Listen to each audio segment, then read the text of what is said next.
শহরে ফের action ED. কলকাতায় ফের ইডির অভিযান।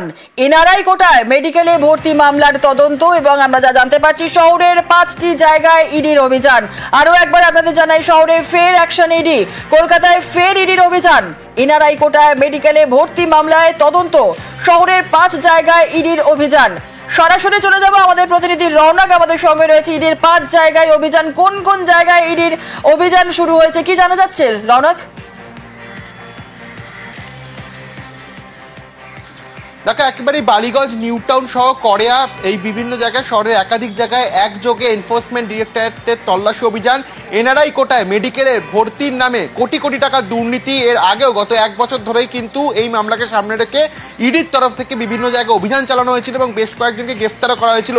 আজ সকাল হতেই শহরের একাধিক জায়গায়, প্রায় 5টি জায়গায়, তার মধ্যে নিউ টাউন, বালিগঞ্জ, এবার আমরা যেখানে রয়েছি কড়িয়া থানার অন্তর্গত 6 নম্বর তারক দত্ত লেন, দেখানোর চেষ্টা করবো বাইরে যে কেন্দ্রীয় বাহিনী তারা রয়েছেন এবং ভেতরেই এনফোর্সমেন্ট ডিরেক্টরেটের যারা আধিকারিকরা তারা ঢুকেছেন ঠিক 6:30 নাগাদ এখানে এসে তারা পৌঁছান এবং এই যে মেডিকেলে যে দুর্নীতি, এনআরআই কোটায় ভর্তি করিয়ে দেওয়া বিপুল পরিমাণ অর্থের বিনিময় এই কারবার চলেছিল, বেশ কয়েকজনকে গ্রেফতার করা হয়েছে এবং গত 1 বছর ধরে কিন্তু এই যে মামলা, সেই মামলা এনফোর্সমেন্ট ডিরেক্টরেট দেখছেন।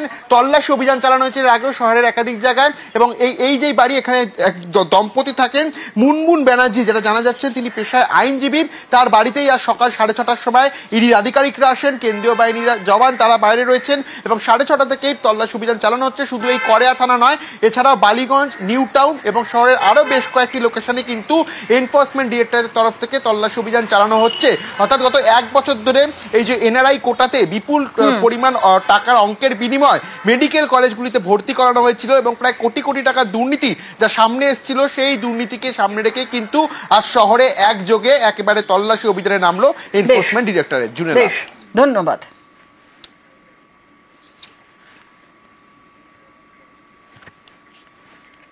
আসছি পরবর্তী খবরে। আজ শামশেরগঞ্জের ধুলিয়ানে মুখ্যমন্ত্রীর মুর্শিদাবাদ সফরের আজ দ্বিতীয় দিন। আজ ক্ষতিগ্রস্ত পরিবারগুলির সঙ্গে বলবেন কথাও। ক্ষতিগ্রস্তদের অর্থ সাহায্য করবেন মুখ্যমন্ত্রী। যাদের বাড়ি ঘর ভেঙে গিয়েছে তাদের বাংলার বাড়ি প্রকল্পে বাড়িও দেওয়া হবে। আজ ছুটিতে মুখ্যমন্ত্রী প্রশাসনিক সভা থেকে একগুচ্ছ প্রকল্পের শিলান্যাস এবং উদ্বোধন করবেন। মুর্শিদাবাদে একাধিক রাস্তা সংস্কার, সরকারি ভবন, হস্টেল, স্বাস্থ্যকেন্দ্রের উদ্বোধন হবে। মুখ্যমন্ত্রীর সফরের দিকেই তাকিয়ে জেলাবাসী।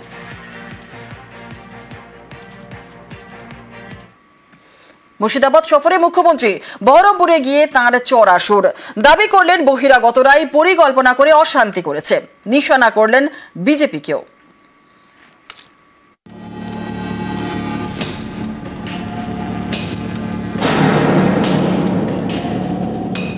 বহিরাগত কিছু লোক এসে ধর্মের নামে বিধর্ম কথাবার্তা বলে, আমি কোন কমিউনিটিকে এর জন্য দোষ দেবো না।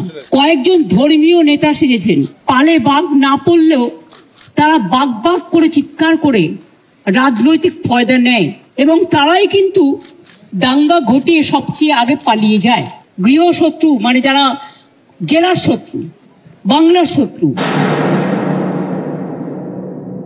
who are creating always communal tensions, selling the country instead of doing the communal violence. Please take care about the border. Please take care about India.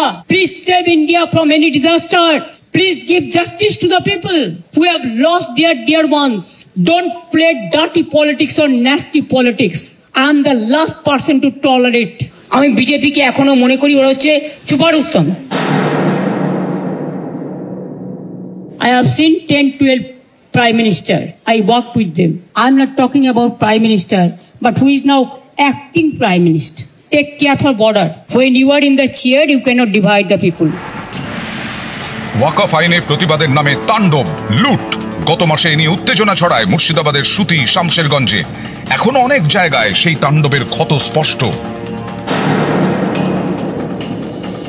সুতিতে যাব, ওখানে বিডিও অফিসে যারা আমার সাথে দেখা করতে চান, ক্ষতিগ্রস্ত হয়েছে বা কিছু, তারা আমার সাথে কথা বলতে পারেন। সেটা পুলিশ অ্যারেঞ্জমেন্ট করে নিচ্ছে, অ্যাডমিনিস্ট্রেশন। তেহট্টে যে আর্মি মারা গেছেন তার পরিবারকেও ডেকেছি, সুতিতে আসবে। বাড়িতেও যেতাম, কিন্তু যেহেতু বিজেপি ওদের দুজনকে সরিয়ে নিয়ে গেছেন, আমি নয় দুটো পরিবারের সাথে দেখা করে 10 লক্ষ টাকা করে আমাদের কমিটমেন্ট ছিল, হাতে তুলে দিয়ে আসতাম। সাম্প্রদায়িক দাঙ্গা যারা করে তাদের আমরা ক্রিমিনাল বলি। তাদের আমরা কোনো ধর্ম, বর্ণ, জাতি হিসেবে বিচার করি না। মুর্শিদাবাদের অশান্তিতে দুজনকে খুন করা হয়। তারা শামশেরগঞ্জের জাফরাবাদের বাসিন্দা হরগোবিন্দ দাস এবং তার ছেলে চন্দন দাস। শনিবার থেকে এই নিহতদের পরিবার সল্টলেকে এ নিয়ে শামশেরগঞ্জ থানায় অপহরণের অভিযোগও দায়ের হয়েছে। রবিবার সল্টলেকে তাদের জিজ্ঞাসাবাদ করে পুলিশ। শামশেরগঞ্জের নিহতদের পরিবারের সঙ্গে বিজেপি নেতাদের দেখা গেছে। আমি নয়, দুটো পরিবারের সাথে দেখা করে 10 লক্ষ টাকা করে আমাদের কমিটমেন্ট ছিল, হাতে তুলে দিয়ে আসতাম। তো আপনারা লুকিয়ে নিয়ে গেলেন কেন? এটা কিডন্যাপিং করে নিয়ে যাওয়া নয়, কাউকে নিয়ে যাওয়া। আমি এসেছিলাম ওদের সাথে দেখা করতে, কিন্তু আমার কোনো দোষ নেই। তাদের লুকিয়ে নিয়ে যাওয়া হয়েছে কেন? তার মানে ডাল মে কি কুছ কালা হ্যায়। বাট যারা দাঙ্গা করেছেন তারা বুঝে রাখুন, আপনারা করছেন দাঙ্গা আর গালাগালি খাচ্ছি আমি। কেন? আমি কি আপনাদের কাউকে বলেছি কেউ কারো বিরুদ্ধে দাঙ্গা করুন? আর বিএসএফ বা কেন গুলি চালিয়েছিল? বিএসএফ যদি গুলি না চালাতো পরের দিনের ঘটনা ঘটতো না, এটা আমার দৃঢ় বিশ্বাস। এই ঘটনা ঘটানো হয়েছে, এসব কিন্তু বাংলা সহ্য করবেন না। আমি কারো বিরুদ্ধে নই, কিন্তু আমি দাঙ্গার বিরুদ্ধে, আমি চক্রান্তের বিরুদ্ধে। ঘটনা ঘটার পরের দিনই মানবাধিকার কমিশন চলে এলো। কই মণিপুরে তো যায়নি, 2 বছর ধরে গন্ডগোল হয়েছে। ইউপিতে তো যায়নি, রাজস্থানে তো যায়নি, উড়িষ্যায় তো যায়নি, দিল্লিতে দাঙ্গায় এত লোক মারা গেছে, একবারও তো যায়নি। যে একেবারে প্ল্যান করে এই ঘটনা ঘটানো হয়েছে। 2টো পার্টি মাত্র 2টো ওয়ার্ডে গন্ডগোল হয়েছে। সেটাও কারা করিয়েছেন প্ল্যান করে, কি করে করিয়েছেন, কিভাবে করিয়েছেন? আমি এই কটা দিন ধরে অনেক ক্রস চেক করেছি, রেকর্ডও করেছি। 2-3টে লোক আছে যারা এই গন্ডগোল পাকাচ্ছে। তারা নাকি বিরাট বিরাট ধর্ম নেতা, আর আর্থিক উৎস আমার মনে হয় বিজেপির নেতাদের জিজ্ঞেস করবেন, তারাই বলে দেবে। এর টোটাল সত্য তথ্য। আর কিছুটা আমার বাকি আছে, পেয়ে গেলে প্রেসের সামনে আসবে। 2টো মসজিদের ইমামকে ফোর্স করা হয়েছে, তাহলে এখানে কোনো একটা সেবাশ্রম আছে, আপনারা জানেন তিনি কি করেন, তার কি কীর্তি, তার কি কুকীর্তি, তিনি কিভাবে মানুষকে প্রভোগ করে, বেলডাঙ্গা থেকে শুরু করে সুতি, ধুলিয়ান সব। আমি কিন্তু প্রত্যেকটা কাজ জানি। আমাকে এত দুর্বল ভাবার কোনো কারণ নেই। যখন ওয়াকআপ নিয়ে আন্দোলন হচ্ছিল 48 ঘন্টা লাইট নিভিয়ে রেখেছিলেন, উনি এটা করতে পারেন না, ইটস এ ক্রিমিনাল অফেন্স।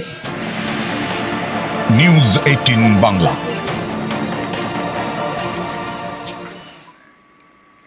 জাফরাবাদে বাবা ছেলে খুনে সিবিআই তদন্ত চেয়ে হাইকোর্টে মামলা নিহতদের পরিবারের। আর নিরাপত্তার জন্য কেন্দ্রীয় বাহিনীর আবেদন। শামশেরগঞ্জ থানায় পুলিশের ভূমিকা খতিয়ে দেখারও আর্জি। আজ দুপুরেই শুনানির সম্ভাবনা। হাইকোর্টে এসেছি, আমরা বিচার চাই, আমরা সিবিআই তদন্ত চাই, আমরা বিএসএ ক্যাম্প চাই।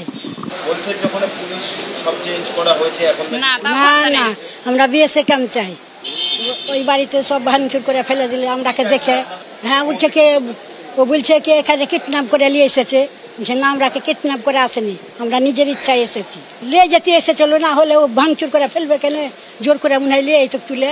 এখন তো ভয় এদের কাছে আছে, এখন তো ভয় নেই। তদন্ত করলে কি সত্যিটা বেরোবে না? কই তদন্ত করছে, তদন্ত তো করে না। গতকাল সন্ধ্যায় সল্টলেকে নিহতদের পরিবারের সঙ্গে দেখা করেন বিরোধী দলনেতা শুভেন্দু অধিকারী। পুলিশ এবং প্রশাসনকে তোপ। গত 11-12 তারিখের যে ঘটনা, 11 তারিখের খুন, ইনার বাবা এবং দাদাকে, এরা প্রথমে পুলিশের কাছে 9 জনের নামে এফআইআর করে।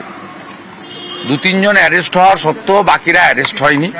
এবং এরা রাজনৈতিক কারণে নয়, হিন্দু হওয়ার জন্যই এর বাবাকে এবং দাদাকে খুন করেছে। এদের পরিবার সেভারেল টাইম বলেছে।